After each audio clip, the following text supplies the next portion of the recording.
All right, folks, we're back again, and today we're going to be talking about how to program strength and conditioning for beginners. So chances are, if you found your way here, then you're going to be someone that's either an athlete looking to add strength and conditioning into your existing training, like around your main sport, or you're going to be a coach looking for some guidance on writing strength and conditioning programs for beginners. So either way, hopefully I've got you covered. So I've been a professional S&C coach for about a decade now. I'm also a PhD researcher, so I spend a lot of my time looking at the research on this. So I'm going to be drawing on both of that experience, the research, just to try and come up with some evidence-based ways and some experience-based ways that you can write effective beginner S&C programs. So that's what we're going to be jumping into today. What you'll see on the screen, these are notes from a full-length article I've written where I'm going to cover a lot of these topics in depth. So I like to have, I'm going to talk to you essentially almost like you would on a podcast or any kind of video lecture, but I'm also going to have some just visual notes for you to look at as we go through. So this is what we're going to be covering today, right? First, we're going to start with what I call the problem, why a lot of S&C information online isn't appropriate. I'm going to go through my 3 golden rules for beginner strength and conditioning programming. I'm going to take you through a couple of applied strength and conditioning workouts for beginners, just 2 sort of simple examples. I'm going to give you a quick reminder about keeping the end goal in mind, talk through a couple of special considerations, and then go through to solution and conclusion, basically. So in essence, the entire thing that we're looking at is going to be the problem and the solution, and that's basically it. I'm going to try and bring it to a little conclusion. So I'm going to try and keep it as simple, as accessible as possible. And if we start with what I think the problem with S&C information online, and if I'm completely honest, it's that what I've written is that strength and conditioning online is a bit of a circus nowadays. It's this proliferation of online information, right? The internet's not the same now as it was a decade ago.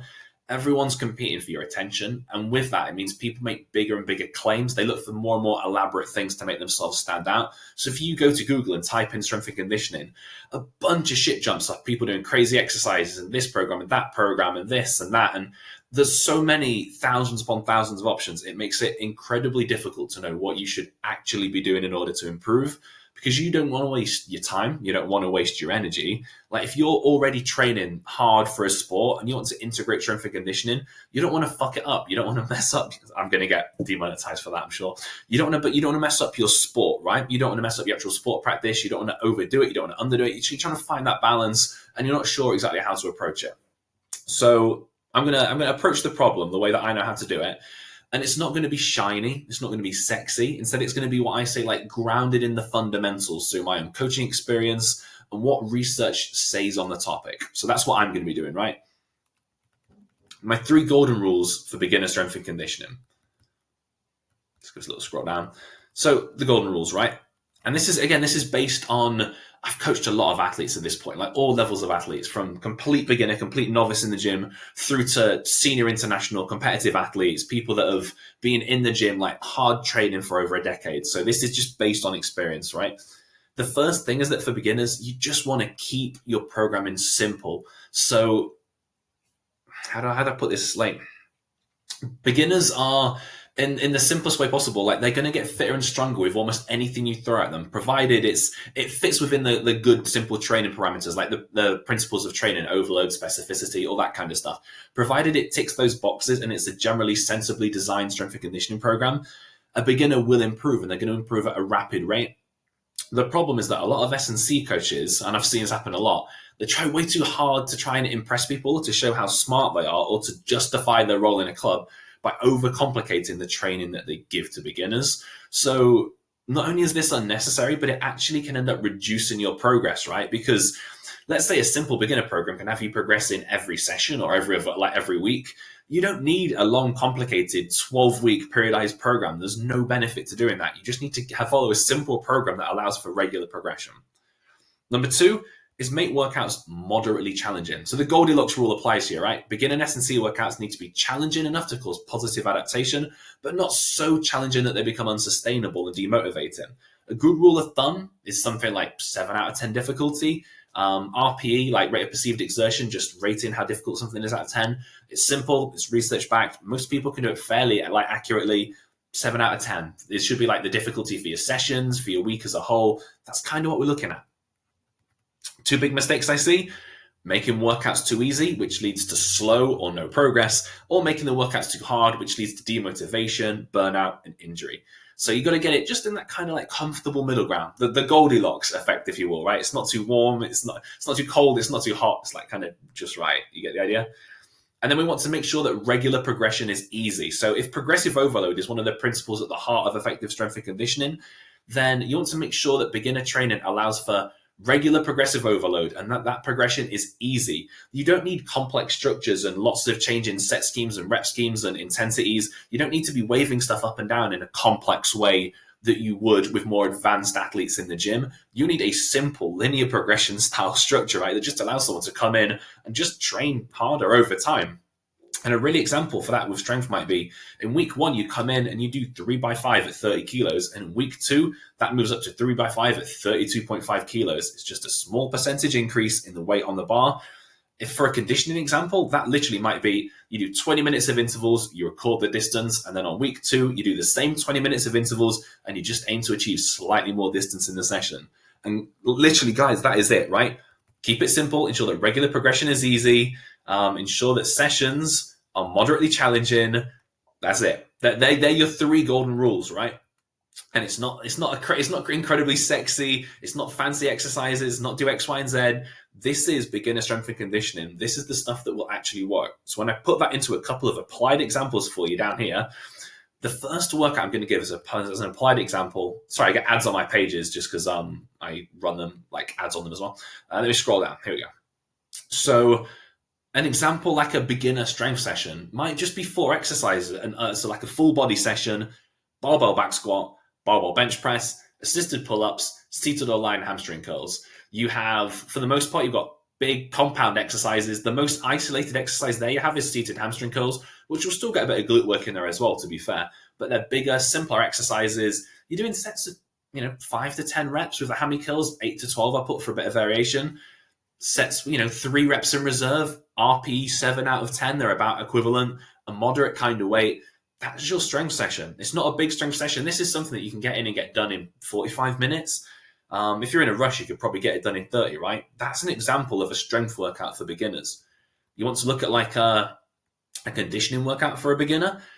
Jump on a cross trainer or an airdyne bike for something like 20 minutes. You're going to do 1 minute at a moderate RPE, like 7 or 8 kind of RPE, and then you can follow that with 1 minute at a low RPE, something like 4. And literally just alternate between those 2 intensities. And it's a really great way for beginners to get used to what their body feels like working at different intensity zones. The biggest thing that beginners struggle with conditioning is not knowing how to pace themselves effectively because they don't know like how their lungs and their heart and their breathing is going to respond to different levels of intensity when it comes to conditioning. So all you want to do with a beginner is get them just gradual exposure to different intensity levels so they know what it feels like and they allow their energy systems just to adapt slowly over time. And that is it, all right? Alongside all this, last reminder, just keep the end goal in mind, all right? So don't get too carried away with gym work so that your sport training suffers, In practice, what that means is that when you introduce strength and conditioning for the first time, just start by adding like 1 or 2 strength sessions, like strength and conditioning sessions into the week. Do that for 8 to 12 weeks and see how your body responds, okay? Don't just jump in at the deep end with like 5, 6, 7 S&C sessions. It's going to be way too much. You're going to burn out. And the session 1, so the second one, is plan your S&C sessions at days and times that aren't going to interfere too much with your sport practice, right? So if you know you've got a big like leg heavy sport practice session, say you're a football player, a rugby player, whatever, right? And you know that's going to involve a lot of sprinting and change of direction. For the love of God, don't that morning go in and do sets of heavy deadlifts or RDLs that are going to really tax your hamstrings, because then as soon as you have to open up your legs to actually do a sprint, your hamstrings are already sore, they're tight, the chances of you pulling them is going to go up. It's just silly, right? So try and put your S&C sessions further away from your more challenging sport practice sessions, all right? And then a quick tip that I'll probably end this one on is like, if you are an advanced athlete in your sport, if you're new to the gym and then you're an S&C beginner, okay? Just keep that in mind. Even if you've been doing your sport for a long time, if you are new to the gym, then you're a strength and conditioning beginner. Really important differentiation, but just keep that in mind. Last bits, if we have time, special considerations. Beginner women, okay? This is something like a lot of literature is written specifically about guys. What I do think is that beginner women tend to differ in 3 important ways. So keep this in mind. Most beginner women have far less upper body strength. Most beginner women can tolerate and often need more training volume. And most beginner women often need to factor in how their body feels at different parts of the menstrual cycle. So practically, that means that when I'm designing S&C sessions or like strength and conditioning programs for beginner women, they're going to use easier upper body progressions and variations, like negative press-ups or knee press-ups rather than full press-ups, but they're going to have more total sets and more total reps than I'd give to a beginner male. That's just an example, right? An example would be like a beginner male might do 3 sets of 8, whereas I might program for a beginner female 4 sets of 8 to 12 knee press-ups, just like a variation there, right? And then I'd probably also encourage some of my female athletes to take reactive deloads, so reductions in training volume and intensity, just during their period if they need it. Like, the way I always think of it is, if I was going into the gym and my stomach was in serious pain, like, would I want to, or would I actually feel like I could genuinely attack a serious strength session? And probably not, right? So just be sensible with it.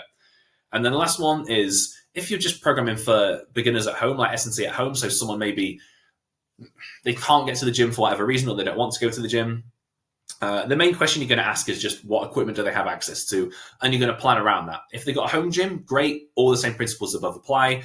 Most of the same stuff applies anyway, but let's say if they only have body weight, what you might have to do is use some more challenging exercise variations, use single leg work. You might have to think about using slightly higher rep schemes to keep exercises challenging. So instead of like 3x5 bodyweight squats, which isn't going to be challenging, it might be 3 sets of 8 to 10 single leg squats. So you just play around with things a little bit for someone that's training at home. They're really your 2 special considerations. They're too much to go into in detail in this video, but I will upload some separate videos talking about special considerations in strength and conditioning. And that is that. That's the solution and the conclusion, is that programming strength and conditioning for beginners is not rocket science. It doesn't need to be anything crazy. It just needs to be simple, moderately challenging, progressive over time. So don't get drawn into the fancy stuff. There's stuff that goes into it, right? So you need to know about program design, about sets, reps, intensities, exercise order, the guiding principles, like the principles of exercise, which again, I'll have other videos on and other articles on that you're more than welcome to go and check out. But for the most part, I just wanted to keep this article focused on the guiding principles for beginner strength and conditioning. If you're unsure about any of that and you want some guidance, by all means, I do offer like custom program writing. It's a good way just to learn the ropes like month to month, sort of under my eyes, if you will. And that is something that I can do. But if not, just try and apply these principles. If you got questions, just drop them down in the comments. I'll do my best to answer them. Or maybe if you've been doing this a while for yourself, if you're an S&C coach or you're an experienced coach, or even if you're someone that's been through this process yourself of adding S&C into your sport training, drop some comments down. If you've got any lessons, anything that you've learned, add it down. I'm sure someone's going to find it useful, right? That's it for today. So I will catch you on the next videos. That's pretty much it. Drop some comments if you've got the time. If you want to subscribe, feel free to do so. And I'll see you in the next one. All right. Catch you in a bit.